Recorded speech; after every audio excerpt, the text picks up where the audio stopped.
Donc je continue ma réponse à la question concernant le recul simulé.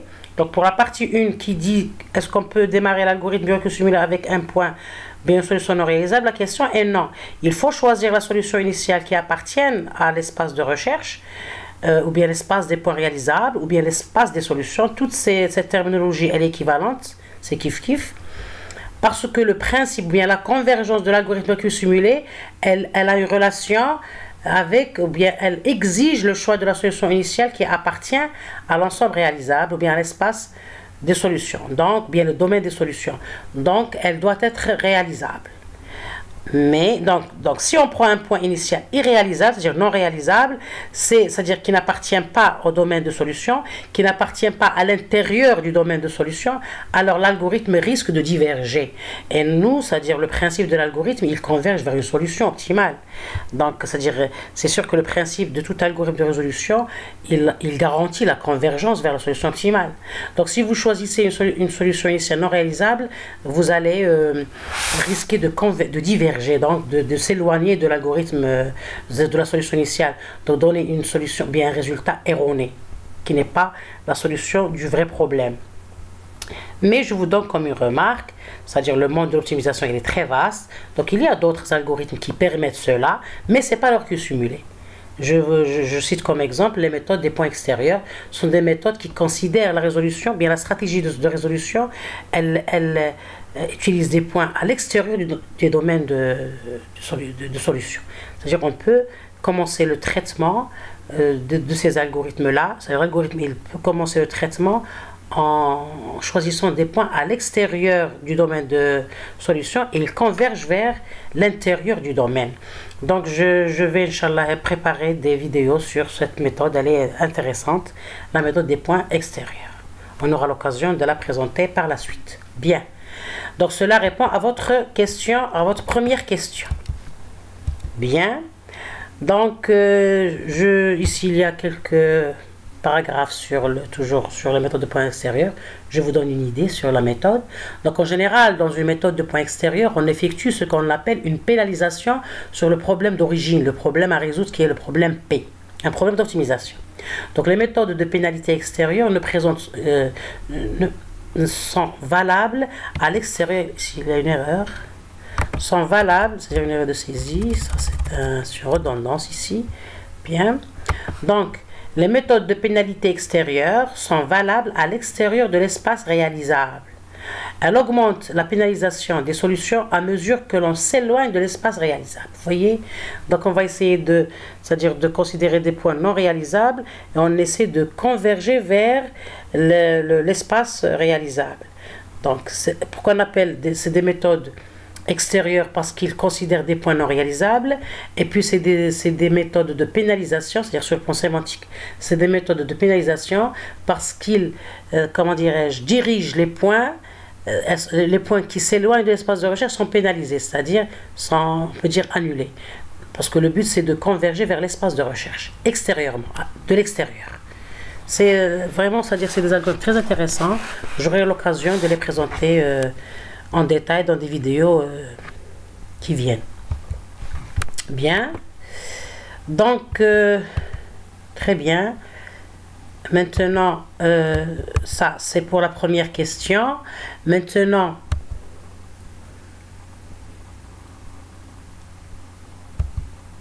la partie 2 ici, normalement. Donc, en général, l'état initial...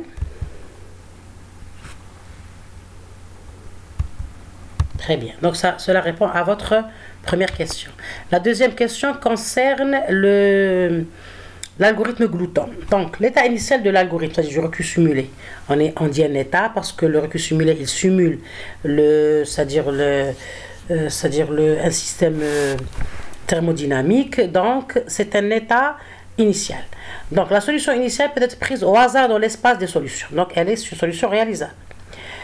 Donc, dans l'espace de solution possible, ou bien dans l'espace réalisable, ou bien l'espace admissible, elle peut aussi être générée par une heuristique classique, telle que la descente du gradient, ou bien l'algorithme de glouton. Donc, en général, le choix de la solution initiale, qui est une solution réalisable, très bien, ça peut être d'une façon aléatoire, choisie au hasard, ou bien on peut utiliser d'autres heuristiques qui nous donnent une solution, c'est-à-dire pourquoi on utilise une heuristique dans le but ou bien l'objectif d'avoir un bon départ. Et je l'ai déjà mentionné, un bon départ va nous mener à une bonne arrivée. Un bon départ converge vers une bonne fin. Donc le fait de vouloir utiliser d'autres algorithmes pour définir le départ, le point de départ, c'est important. Pourquoi? Parce que si on choisit pour les algorithmes itératifs de résolution d'un problème d'optimisation comme le recul simulé, si on fait un bon choix de la solution initiale, la convergence elle est rapide et elle est efficace, c'est-à-dire elle va nous donner une solution de bonne qualité. C'est dans ce but-là qu'on essaie d'utiliser d'autres algorithmes pour définir pour déterminer cette solution initiale. Entre autres, l'algorithme glouton. Donc, pourquoi l'étudiant chercheur me pose la question, pourquoi utiliser l'algorithme glouton? Donc, c'est ça sa deuxième question. Est-ce que vous pouvez m'expliquer qu'est-ce qu'on appelle une heuristique glouton? Donc, on va revenir premièrement à la nomination. Vous voyez qu'il y a le nom glouton. Vous voyez, ou bien, c'est-à-dire, ça vient du mot goulu. En français, goulu, c'est quelque chose qui est gourmande. Ça vient de la notion de gourmandise. Donc, on l'appelle un algorithme glouton ou bien un algorithme gourmand. Que veut dire gourmand? Il demande beaucoup, il demande plus. Donc, comment on va l'adapter à la sémantique de l'algorithme qui nous trouve une solution initiale? Donc, je vais le détailler maintenant. Donc, un algorithme glouton, en anglais, on dit greedy algorithm, ou bien on appelle aussi un algorithme gourmand, ou bien goulu. Donc, ça vient d'un mot de français qui nous inspire, qui inspire l'idée de l'algorithme. Donc, c'est un algorithme qui suit le principe de faire étape par étape un choix d'un optimum local, parce que c'est une solution initiale, donc ce n'est pas l'optimum global, c'est un optimum local, dans l'espoir d'obtenir un résultat optimum global. Dans les cas de l'algorithme ne fournit pas systématiquement la solution optimale, il est appelé une heuristique glouton. Donc, c'est des fois le principe de l'algorithme. L'algorithme glouton, en général, on l'utilise pour définir, pour déterminer une solution initiale dans un algorithme, dans un autre algorithme itératif comme le recul simulé. Mais ça n'empêche que, en lui-même, c'est un algorithme pour résoudre un problème d'optimisation. Pour des cas spécifiques, on peut se contenter de l'algorithme glouton pour avoir la solution optimale ou bien sous-optimale, c'est-à-dire approximative. Donc, ici, je détaille le cas où on l'utilise pour déterminer la solution initiale. Donc, puisqu'il va nous trouver une solution sous-optimale, c'est-à-dire approchée, c'est une heuristique glouton. C'est-à-dire qu'elle est basée sur l'algorithme glouton. Donc, cette heuristique, elle construit une seule solution par une suite de décisions définitives, sans retour en arrière. Donc, l'idée de l'algorithme glouton, c'est qu'il fait, c'est-à-dire l'idée, elle est directe. Il va choisir une solution et il va se déplacer vers une solution. Bon, en partant d'un point, il va essayer de se déplacer vers le point optimal de telle façon à minimiser la fonction objective, si on est dans le cas de minimisation. Donc le premier point obtenu, et il va faire la même chose pour l'étape prochaine, sans revenir par l'arrière. Donc globalement, il tombe dans le piège de l'optimum local. Vous voyez? Donc il n'y a pas de retour en arrière ou bien il n'y a pas d'autres considérations comme c'est le cas pour d'autres algorithmes comme la méthode Tabou ou bien la méthode de recul simulé. C'est-à-dire il ne va pas se gêner à voir la qualité de la solution ou bien à avoir l'espoir de trouver une solution meilleure. Une fois qu'il va trouver une solution optimale qui optimise sa fonction objective, il s'arrête. Mais il fait ça d'une façon, c'est-à-dire définitive, sans revenir en arrière. Vous voyez?